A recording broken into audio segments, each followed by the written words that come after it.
గుజరాత్, ముంబై, ఢిల్లీ, నోయిడా, హైదరాబాద్ ఎక్కడ చూసినా డ్రగ్స్ పట్టుబడుతున్నాయి. భారీ స్థాయిలో దొరుకుతున్న మాదక ద్రవ్యాలు ప్రమాద ఘంటికలు మోగిస్తున్నాయి. డ్రగ్స్ కట్టడిపై అన్ని రాష్ట్రాలు సీరియస్గా దృష్టి పెట్టాల్సిన సమయం ఆసన్నమైంది. అది అంతర్రాష్ట్ర సమస్యలపై ఏర్పాటైన దక్షిణాది రాష్ట్రాల ప్రాంతీయ మండలి సమావేశం. రాష్ట్రాలు పరిష్కరించుకోలేని సమస్యలను, జటిలమైన అంశాలను కేంద్రం దృష్టికి తీసుకురావడానికి ఇలాంటి మీటింగులు నిర్వహిస్తారు. అలాంటి సమావేశంలో డ్రగ్స్ కట్టడిపై కేంద్ర హోంమంత్రి అమిత్ షా మాట్లాడారు. రాష్ట్రాలు కలసికట్టుగా పనిచేసి డ్రగ్స్ మాఫియాను ఉక్కుపాదంతో అణచివేయాలని సూచించారు. డ్రగ్స్ సమస్యలపై స్వయంగా కేంద్ర హోంమంత్రి మాట్లాడారంటే అది ఎంత పెద్ద సమస్యగా మారిందో అర్థమవుతోంది. గుజరాత్లో మరోసారి భారీగా డ్రగ్స్ పట్టుబడ్డాయి. మోర్బీ జిల్లాలోని జింజుడాలో 120 కేజీల హెరాయిన్ను గుజరాత్ ఏటీఎస్ అధికారులు స్వాధీనం చేసుకున్నారు. 4గురిని అరెస్ట్ చేశారు. పట్టుబడిన మాదక ద్రవ్యాల విలువ 600 కోట్ల వరకు ఉంటుందని తెలిపారు. ఈ డ్రగ్స్ పాకిస్తాన్ నుంచి అక్టోబర్ చివరి వారంలో నిందితులకు డెలివరీ అయినట్లు ప్రాథమిక విచారణలో తేలిందని పేర్కొన్నారు. పాక్కు చెందిన జహీద్ బాషిర్ బలోచ్ అనే వ్యక్తి పంపిన ఈ సరుకును నిందితులు అరేబియా సముద్రం మీదుగా భారత్కు తీసుకొచ్చారని పేర్కొన్నారు. 2019లో పట్టుబడిన 227 కేజీల డ్రగ్స్ కేసులో కూడా జహీద్ వాంటెడ్గా ఉన్నాడు. కొన్ని రోజుల క్రితం గుజరాత్లోని ముంద్రా పోర్ట్లో అధికారులు దాదాపు 3000 కిలోల హెరాయిన్ను పట్టుకున్నారు. భారతదేశం మాదక ద్రవ్యాలకు అడ్డాగా మారుతోందా? నిత్యం అనేక చోట్ల పట్టుబడుతున్న డ్రగ్స్ అందుకు ఊతమిస్తాయా?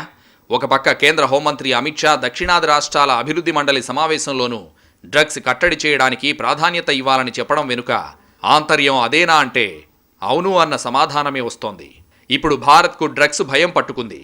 ఒక్క తెలుగు రాష్ట్రాల్లోనే కాదు, దేశవ్యాప్తంగా నిత్యం అనేక చోట్ల డ్రగ్స్ పట్టుబడుతూ ఉండడం సంచలనంగా మారుతోంది. ఇక బాలీవుడ్, టాలీవుడ్లోనూ డ్రగ్స్ కేసులు దేశం మాదక ద్రవ్యాలకు ఏ విధంగా బానిస అవుతోందో అందరికీ అర్థమయ్యేలా చెబుతున్నాయి. ముంబై, హైదరాబాద్ వంటి నగరాలలో డ్రగ్స్ తయారీ పరిశ్రమలు ఏర్పాటు చేసి డ్రగ్స్ మాఫియా రెచ్చిపోతోంది అంటే పరిస్థితి ఏ విధంగా ఉందో ఇట్టే అర్థమవుతోంది. గతంలో ముంద్రా పోర్ట్లో భారీగా పట్టుబడిన హెరాయిన్, ఆంధ్రప్రదేశ్ రాష్ట్రంలో భారీగా పట్టుబడిన డ్రగ్స్ వెరసి దేశం మొత్తం చాప కింద నీరులా డ్రగ్స్ దందా సాగుతోందన్న విషయం స్పష్టంగా బయటపడింది. ఇదిలా ఉంటే గుజరాత్ రాష్ట్రం డ్రగ్స్ దందాకు స్వర్గధామంగా మారిందన్న భావన తాజాగా పట్టుబడుతున్న కేసులతో అర్థమవుతోంది. గుజరాత్లో డ్రగ్స్ ఆ రాష్ట్ర సర్కార్కి పెద్ద తలనొప్పిగా మారాయి. ప్రతిపక్ష పార్టీలకు అధికార పక్షాన్ని టార్గెట్ చేయడానికి ఆయుధంగా మారాయి. అయితే గత 5 నెలల్లో గుజరాత్లో 24,800 కోట్ల రూపాయల విలువైన డ్రగ్స్ జప్తు చేశారు. ఇక పట్టుబడని డ్రగ్స్ ఏ స్థాయిలో ఉంటాయో ఊహించుకోవచ్చు అంటూ గుజరాత్ సర్కార్పై, కేంద్రంలోని బీజేపీ సర్కార్పై ప్రతిపక్షాలు విరుచుకుపడుతున్నాయి. గుజరాత్ డ్రగ్స్ క్యాపిటల్గా మారిందని మండిపడుతున్నాయి. ఈ భారీ డ్రగ్ రన్నింగ్ ర్యాకెట్ల నుండి ఎవరు ఎక్కువ ప్రయోజనం పొందుతున్నారో ప్రభుత్వానికే తెలియాలని అసహనం వ్యక్తం చేస్తున్నారు. అదానీ పోర్టు తర్వాత ముంద్రా పోర్ట్, ఇప్పుడు గుజరాత్లోని మోర్బీ పోర్ట్లో కిలోల కొద్దీ డ్రగ్స్ రికవరీ అయ్యాయి. గుజరాత్ ఓడరేవుల ద్వారా డ్రగ్ పెడ్లర్లు ఇలాంటి వ్యాపారాలకు తెగబడినట్లు అనిపిస్తోందని అసహనం వ్యక్తం చేస్తున్నారు.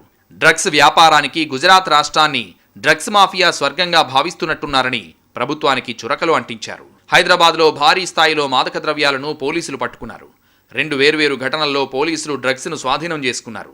నార్త్ జోన్ పరిధిలో దాదాపు 14.2 కిలోల నిషేధిత సూడో ఎపిడ్రిన్ను బేగంపేట పోలీసులు స్వాధీనం చేసుకున్నారు. వాటి విలువ దాదాపు 5.50 కోట్లు ఉంటుందని అంచనా. ఇండియన్ మార్కెట్లో దీని విలువ కిలోకి 40 లక్షల రూపాయలు ఉంటుంది. డైరెక్టరేట్ ఆఫ్ రెవెన్యూ ఇంటెలిజెన్స్ ఇచ్చిన సమాచారం మేరకు బేగంపేటలోని ఇంటర్నేషనల్ కొరియర్ ఏజెన్సీలో తనిఖీలు చేశారు. అనుమానం రాకుండా ఫోటో ఫ్రేమ్స్లో పెట్టి ప్యాకింగ్ చేసి ఆస్ట్రేలియాకు పంపించేందుకు ఏర్పాట్లు చేశారు. డిఆర్ఐ నుంచి వచ్చిన సమాచారం మేరకు కొరియర్ చేసేందుకు సిద్ధంగా ఉన్న 22 ఫోటో ఫ్రేమ్స్ను గుర్తించి స్వాధీనం చేసుకున్నారు. కొరియర్ చేసేందుకు గాను నకిలీ ఆధార్ను ఉపయోగించినట్లు ప్రాథమిక దర్యాప్తులో తేలింది. తమిళనాడుకు చెందిన 2 వ్యక్తులకు దీంతో సంబంధం ఉన్నట్లు భావిస్తున్నారు. ఎగువ మధ్యతరగతి కుటుంబాల పిల్లలను టార్గెట్ చేసుకుని మాదక ద్రవ్యాలు సరఫరా చేస్తున్నారు. ఈ విషయంలో తల్లిదండ్రులు అప్రమత్తంగా ఉండాలని, పిల్లలపై నిఘా పెట్టాలని పోలీసులు హెచ్చరిస్తున్నారు. మత్తు పదార్థాలు మనిషిపై ఎంతటి ప్రభావం చూపిస్తాయో నార్కోటిక్స్ క్రైమ్ రికార్డ్స్ బ్యూరో నివేదికలో ఆందోళనకరమైన అంశాలు వెల్లడయ్యాయి. 2020లో మద్యం, మాదక ద్రవ్యాల కారణంగా మన దేశంలో ప్రతి గంటకు ఒక ఆత్మహత్య సంభవించిందని ఆ నివేదికలో పేర్కొంది. 2019తో పోలిస్తే వ్యసనాల బారిన పడి బలవన్మరణాలకు పాల్పడే వారి సంఖ్య 2020లో 17% ఎక్కువగా నమోదైంది. దీన్ని బట్టి చూస్తే మాదక ద్రవ్యాలు ఎంతటి దారుణాలకు ప్రేరేపిస్తున్నాయో, ఎన్ని కుటుంబాల్లో చిచ్చులు పెడుతున్నాయో అర్థం చేసుకోవచ్చు. 2019లో దేశవ్యాప్తంగా జరిగిన 1.3 లక్షల ఆత్మహత్యల్లో 5.6% మాదక ద్రవ్యాలకు మద్యానికి బానిసలైన వారే ఎక్కువ శాతం మంది ఉన్నారని నేషనల్ క్రైమ్ రికార్డ్స్ బ్యూరో వెల్లడించింది. 2020లో నమోదైన ఆత్మహత్యల్లో 6% ఇటువంటి కేసులే ఉన్నాయని తెలిపింది. ఇటువంటి ఘటనలు 2019లో 7,860 జరగ్గా అదే 2020లో 9,000 వరకు నమోదయ్యాయి. అంటే అంతకంతకు పెరుగుతున్నాయనే విషయం ప్రత్యక్షంగా తెలుస్తోంది. మద్యానికి మాదక ద్రవ్యాలకు గురై ఆత్మహత్య చేసుకునే వారి సంఖ్య మహారాష్ట్ర, కర్ణాటకల్లో ఎక్కువగా నమోదయ్యాయి. దేశంలో ఈ 2 రాష్ట్రాలు ఇటువంటి ఘటనల్లో అగ్రస్థానంలో ఉన్నాయి. కేవలం ఈ 2 రాష్ట్రాల్లోనే 43% కేసులు నమోదయ్యాయి. డ్రగ్స్ పై మానసిక నిపుణులు కూడా ఆందోళన వ్యక్తం చేస్తున్నారు. ఇప్పటికే మానసిక సమస్యలతో బాధపడుతూ కుంగిపోయి ఆత్మహత్య చేసుకునేవారు ఎంతోమంది ఉన్నారు. అటువంటి వారిని మద్యం, మాదక ద్రవ్యాలు మరింత కుంగదీస్తున్నాయి. Back to story board. మొన్న వరంగల్లో కోకెయిన్, నిన్న ఖమ్మంలో గంజాయి, నేడు హైదరాబాద్లో ఎపిడ్రిన్. చాప కింద నీరులా విస్తరించిన మత్తు మహమ్మారి జాడలు క్రమేపీ బహిర్గతమవుతున్నాయి. ఆంధ్ర, ఒడిశా సరిహద్దు నుంచి తెలంగాణ మీదుగా మహారాష్ట్ర, కర్ణాటక తదితర రాష్ట్రాలకు సరఫరా అవుతున్న గంజాయి పట్టుబడుతోంది. హైదరాబాద్ శివార్లలో గుట్టుచప్పుడు కాకుండా తయారై ఆస్ట్రేలియా, న్యూజిలాండ్ తదితర దేశాలకు సాగుతున్న ఎపిడ్రిన్ రవాణాపై దర్యాప్తు సంస్థలు ప్రత్యేక దృష్టి సారించాయి. దీంతో 2 రోజుల వ్యవధిలోనే ఏకంగా సుమారు 8 కోట్ల విలువైన మాదక ద్రవ్యాలు పట్టుబడ్డాయి. డ్రగ్స్, గంజాయి కొంతకాలంగా పత్రికల్లో వీటికి సంబంధించిన వార్తల్లేని రోజు ఉండడం లేదు. ఆ వార్తల్లో మనకు కనిపిస్తున్నదైతే సెలబ్రిటీలు, లేదంటే పోలీసులు అరెస్ట్ చేసిన స్మగ్లర్లు. వీరిద్దరి మధ్య కనిపించని మరో వర్గమూ ఉంది. కేవలం సెలబ్రిటీలే వాడితే డ్రగ్స్ ఇంత పెద్ద వ్యాపారం కాదు. మన దేశంలో కొన్ని కోట్ల మంది మాదక ద్రవ్యాలను వినియోగిస్తున్నారు. ఆ కోట్లలో పిల్లలే ఎక్కువగా ఉంటున్నారన్నది ఆందోళన కలిగిస్తున్న విషయం. చాప కింద నీరులా డ్రగ్స్ ఇప్పుడు సామాన్యుల ఇళ్లల్లోకి వచ్చేస్తున్నాయి. జాగ్రత్త పడాల్సింది తల్లిదండ్రులే. తమ పిల్లలు బుద్ధిమంతులని, ఎలాంటి దురలవాట్లు లేవని తల్లిదండ్రులు నమ్ముతారు. పిల్లల్ని నమ్మడం మంచిదే, కానీ పరిస్థితులని నమ్మలేం కాబట్టి అప్రమత్తంగా ఉండడం అవసరం. టీనేజర్లు తల్లిదండ్రుల కళ్ళు గప్పి సిగరెట్ కాల్చాలని ప్రయత్నించడం, మద్యంతో ప్రయోగాలు చేయడం సహజం. ఇప్పుడు మరొక అడుగు ముందుకేసి ఏకంగా మత్తుతోనే చెలగాటమాడుతున్నారు. చాలా రకాల పరిస్థితులు అందుకు దారితీస్తున్నాయంటున్నారు నిపుణులు. ఉద్యోగ వ్యాపారాల్లో బిజీగా ఉండి పిల్లల్ని పట్టించుకోకపోవడం అన్నిటికన్నా పెద్ద కారణం. అవసరానికి మించి స్వేచ్ఛ, డబ్బు అందుబాటులో ఉండడం వారిని తప్పుదారి పట్టేలా చేస్తోందని అంటున్నారు. పిల్లలు డ్రగ్స్ తీసుకోవడానికి అలవాటు పడ్డాక డబ్బు కోసం దొంగతనాలకు పాల్పడడం మొదలెడితే అప్పుడు కానీ తల్లిదండ్రులకు తెలియడం లేదు. ఇక రకరకాల డ్రగ్స్ మార్కెట్లో తేలిగ్గా దొరకడం సమాజం కల్పిస్తున్న వెసులుబాటు. దాంతో వీటికి అలవాటు పడిన వారు తేలిగ్గా తమ స్నేహితులను దించుతున్నారు. సాధారణంగానే పిల్లల మీద స్నేహితుల ప్రభావం ఎక్కువ. డ్రగ్స్ తీసుకుంటే గొప్ప ఆలోచనలు వస్తాయని, ఏకాగ్రతతో బాగా చదువుకోవచ్చని చెప్పి ఆశ పెడతారు. అమాయకులైన పిల్లలు అవన్నీ అబద్ధాలని తెలియక నమ్మేస్తారు. చాలా వరకు డ్రగ్స్ వ్యసనంలో మొదటి శత్రువులు స్నేహితులే. పిల్లలకు అలవాటు చేయడం తేలిక కాబట్టే వ్యాపారులు కూడా పిల్లలు మసలే పరిసరాల్లోనే డ్రగ్స్ అమ్మకాలు జరుపుతున్నారు. 10 ప్యాకెట్లు అమ్మితే 1 ఉచితంగా ఇస్తామని వీరు పేద పిల్లలకు ఆశ పెడతారు. దాంతో మొదట డబ్బు సంపాదన కోసం మొదలుపెట్టిన వారు కూడా తర్వాత వాడడం అలవాటు చేసుకుని తనకు సరకు కావాలంటే ఎక్కువ మందికి అమ్మాలి కాబట్టి కొత్త వాళ్ళకి అలవాటు చేస్తుంటారు. మొదట సరదాగా ఒక్కసారి తీసుకుంటే ఏమవుతుందిలే అనుకుని మొదలు పెడతారు. కానీ మత్తు పదార్థం లక్షణమే అది కాబట్టి మళ్లీ మళ్లీ తీసుకోవాలనిపిస్తుంది. దాంతో తీసుకునే సందర్భాలు పెరుగుతాయి. కొన్నాళ్లకి ఆ మోతాదు అలవాటైపోయి తృప్తి కలగక ఇంకా ఇంకా ఎక్కువ తీసుకుంటూ ఉంటారు. అప్పటికే అది వ్యసనం స్థాయికి వెళ్ళిపోతుంది. వాళ్ళ ధ్యాస ఎప్పుడూ మళ్లీ దాన్ని ఎలా సంపాదించాలన్న దాని మీదే ఉంటుంది. ఎప్పుడన్నా ఇది మంచిది కాదు, నేను ఇందులో నుంచి బయటపడాలి అనుకున్నా ఎంతోసేపో ఆ నిర్ణయానికి కట్టుబడి ఉండలేరు. డబ్బు దొరక్కో, ఇంట్లో వాళ్ళు కట్టడి చేస్తేనో కొంతకాలం ఉన్నా అవకాశం దొరకగానే మళ్లీ తీసుకుంటారు. జన్యుపరమైన కారణాలు కూడా వ్యసనానికి దారితీస్తాయి. తల్లిదండ్రులో తోడబుట్టిన వారో మద్యపానం లాంటి వ్యసనాలు కలిగి ఉంటే ఆ కుటుంబంలో పిల్లలు మత్తు పదార్థాలకు అలవాటు పడే అవకాశాలు ఎక్కువ. డిప్రెషన్, ADHD లాంటి మానసిక సమస్యలు ఉన్నవారిలోనూ వ్యసనాల రిస్క్ ఎక్కువ. డ్రగ్స్ అయినా మద్యమైనా ఎక్కడ దొరుకుతాయో అందరికీ తెలుసు. అయినా కొందరు మాత్రమే ఆ వ్యసనం బారిన పడ్డానికి పైన చెప్పిన కారణాల్లాంటివి ఎన్నో ఉంటాయి. అందుకే పిల్లల ప్రవర్తనను నిశితంగా పరిశీలిస్తూ ఉండాలి. పిల్లల్లో కనిపించే కొన్ని లక్షణాలను బట్టి వాళ్ళు డ్రగ్స్ తీసుకుంటున్నారని కనిపెట్టొచ్చంటున్నారు నిపుణులు. తీసుకునే డ్రగ్ని బట్టి, శరీర తీరుని బట్టి కొన్ని మారినా చాలా వరకు లక్షణాలు అందరిలోనూ ఒకేలా ఉంటాయి. ఏ డ్రగ్కి అలవాటు పడినా చదువు మీద, పని మీద దృష్టి పెట్టలేరు. పిల్లలు డ్రగ్స్ తీసుకుంటున్నారని తెలియగానే పెద్దలు ఉలిక్కి పడతారు. తప్పు నీదంటే నీదంటూ భార్యాభర్తలు గొడవ పడతారు. ఎవరికైనా తెలిస్తే పరువు పోతుందని డాక్టర్ దగ్గరికి వెళ్ళడానికి సంకోచిస్తారు. పిల్లవాడిని కొట్టి తిట్టి గదిలో బంధించి అలవాటు మాన్పించాలని చూస్తారు. ఇవేవీ సమస్యను పరిష్కరించవు సరికదా, ప్రాణాపాయానికి దారితీస్తాయి. డ్రగ్ ఎడిక్షన్ అనేది ఒక జబ్బు. డ్రగ్స్కి అలవాటు పడిన వారిని రోగిలా చూడాలి కానీ నేరస్తుల్లా కాదు. ఆ జబ్బు నయమవ్వాలంటే కుటుంబ సభ్యుల తోడ్పాటుతో పాటు చికిత్స తప్పనిసరి. అందుకే వైద్యులు ముందు కుటుంబ సభ్యులందరికీ కౌన్సిలింగ్ ఇస్తారు. పిల్లలతో ఎలా ప్రవర్తించాలో చెబుతారు. చాలా వరకు డ్రగ్స్ అలవాటు ఉన్నవాళ్లు తాము ఎప్పుడైనా మానేయగలమని, అది సమస్య కానే కాదని అంటారు. అది నమ్మి కుటుంబ సభ్యులు డాక్టర్ దగ్గరకు తీసుకెళ్లకుండా ఊరుకుంటే సమస్య తీవ్రమవుతుంది. మాదక ద్రవ్యాలే కాదు, ఒక్కోసారి అనారోగ్యానికి చికిత్స కోసం వాడే మందులు కూడా అడిక్షన్కి దారితీస్తాయి. దీర్ఘకాలం వ్యాధులతోనో వైకల్యంతోనో బాధపడే వారికి ఇచ్చే నొప్పి నివారణ మందులు, మానసిక సమస్యలకు వాడే మందులతోనూ ఆ ప్రమాదం ఉంది. అవి వేసుకున్నప్పుడు ఉపశమనంగా ఉంది కాబట్టి అవసరం లేకపోయినా వేసుకుంటూ చివరికి అవి లేకుండా ఉండలేని పరిస్థితికి వస్తారు. అది కూడా ఒక రకమైన డ్రగ్ అడిక్షన్ కిందికే వస్తుంది. కుటుంబ సభ్యులు గమనించి వైద్యుల దృష్టికి తేవడం అవసరం. డ్రగ్స్ ప్రభావం నేరుగా మెదడు మీద పడుతుంది. వయసు, లైంగికత, సామాజిక హోదా ఏవీ వాటికి అడ్డు కావు. చిన్న వయసులో డ్రగ్స్ తీసుకుంటే ఆ ప్రభావం ఎదిగే మెదడు మీద తీవ్రంగా ఉంటుంది. కొకైన్ లాంటివి పొగ రూపంలోనూ ఇంజెక్షన్ రూపంలోనూ తీసుకునేవి వేగంగా వ్యసనానికి దారితీస్తాయి. ఆరోగ్యం మీద ఒక్కో రకమైన ప్రభావాన్ని చూపుతాయి. ఇప్పటికే ఇళ్లల్లో గంజాయి సాగు చేస్తున్నారు. సిగరెట్లు తాగినంత ఈజీగా గంజాయి పీల్చేస్తున్నారు. ఇదే పరిస్థితి కొనసాగితే భవిష్యత్తులో డ్రగ్స్ సామాజిక సమస్యగా మారే ప్రమాదం పొంచి ఉంది. Back to story board.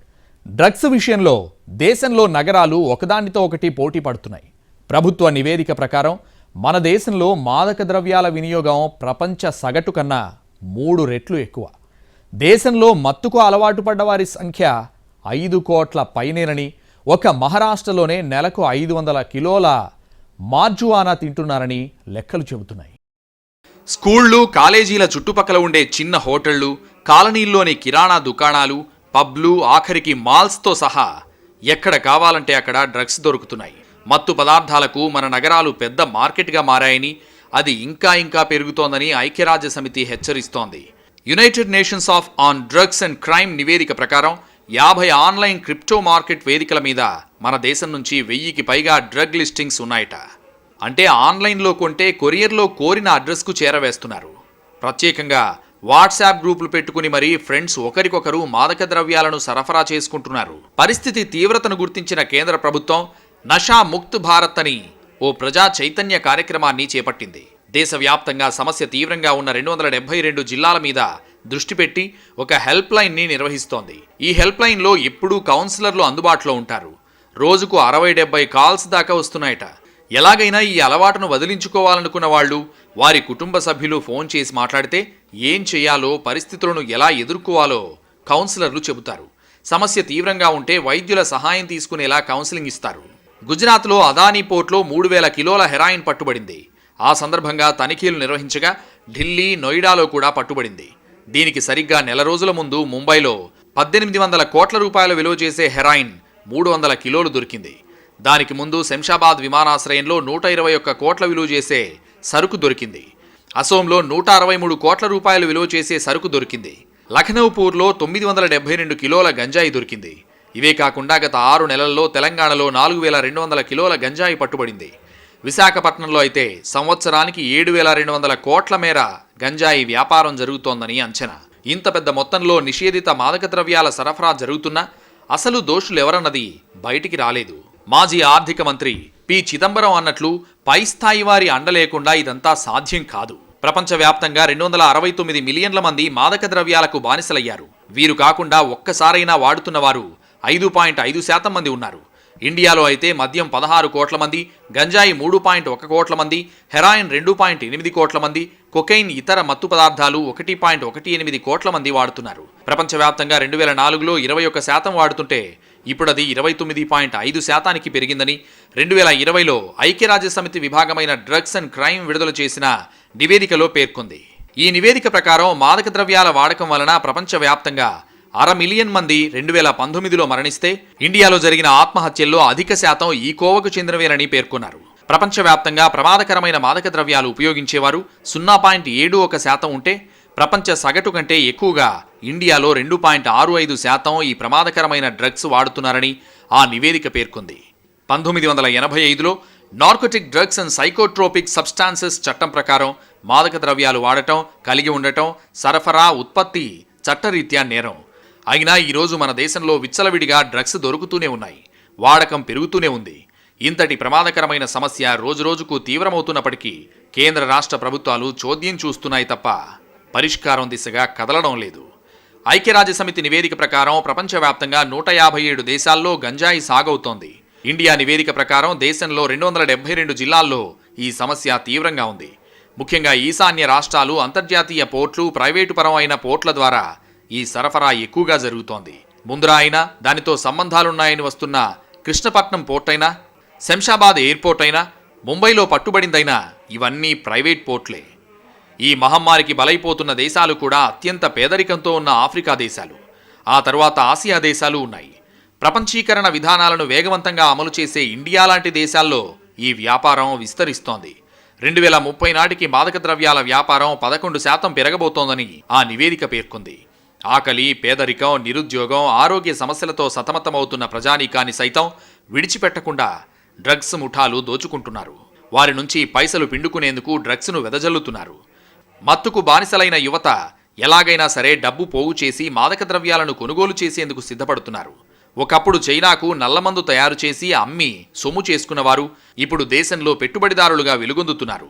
వీరికి లాభాలే ప్రధానం. ప్రభుత్వాలు సైతం వీరికి అండదండలనిస్తున్నాయి. మన దేశంలో డ్రగ్స్ సేవిస్తున్న వారిలో 80% మంది 35 ఏళ్లలోపు వారే. వారిలో కూడా ధనిక వర్గాల వారు హెరాయిన్, కొకైన్, ఒపియాడ్స్, ఇంజెక్షన్ల వంటి వాటి ద్వారా సేవిస్తే పేద, మధ్యతరగతి యువకులు గంజాయి వంటివి తీసుకుంటున్నారు. ధనిక వర్గానికి ఇవి మొదట పబ్బులు, క్లబ్బులు, సినీ పరిశ్రమ ద్వారా సరఫరా అయితే ఇప్పుడు ఆ తరగతి యువత చదువుతున్న విద్యా కేంద్రాలకు పరిశ్రమ ద్వారా విస్తరించింది. విలాసాలకు అలవాటు పడిన చదువుకున్న యువకుల ద్వారా మధ్యతరగతికి డ్రగ్స్ సరఫరా చేస్తున్నారు. ఇండియా క్రైమ్ బ్యూరో లెక్కల ప్రకారం మన దేశంలో డ్రగ్స్ తీవ్రంగా వాడడం వలన 14 లక్షల మంది పిల్లలు, 80 లక్షల మంది పెద్దలు ప్రమాదకర పరిస్థితుల్లో ఉన్నారు. దీని వలన 2017-18 మధ్యలో 2300 మంది మృతి చెందారు. ఉత్సాహం ఉరకలు వేసే యువతతో పటిష్టమైన దేశాన్ని నిర్మిస్తామంటూనే వారిని నిర్వీర్యం చేసే మాదక ద్రవ్య వ్యాపారాన్ని కట్టడి చేసే చర్యలకు అడుమాత్రం కదలడం లేదు ప్రభుత్వం. మత్తుకు బానిసలైన యువత నిర్వీర్యమైపోతోంది. ఇది దేశ భవిష్యత్తుకు ఏమాత్రం మంచిది కాదంటున్నారు నిపుణులు. ప్రస్తుతం మెక్సికోలో డ్రగ్స్ మాఫియా ముఠాల గురించి వింటున్నాం. రాబోయే రోజుల్లో దేశంలోనూ మెక్సికో పరిస్థితి వస్తుందేమో అనే భయాందోళనలు లేకపోలేదు. ఇది ఇవాల్టి స్టోరీ బోర్డ్. మరో అంశంపై విశ్లేషణతో మళ్ళీ కలుసుకుందాం. Keep watching NTV.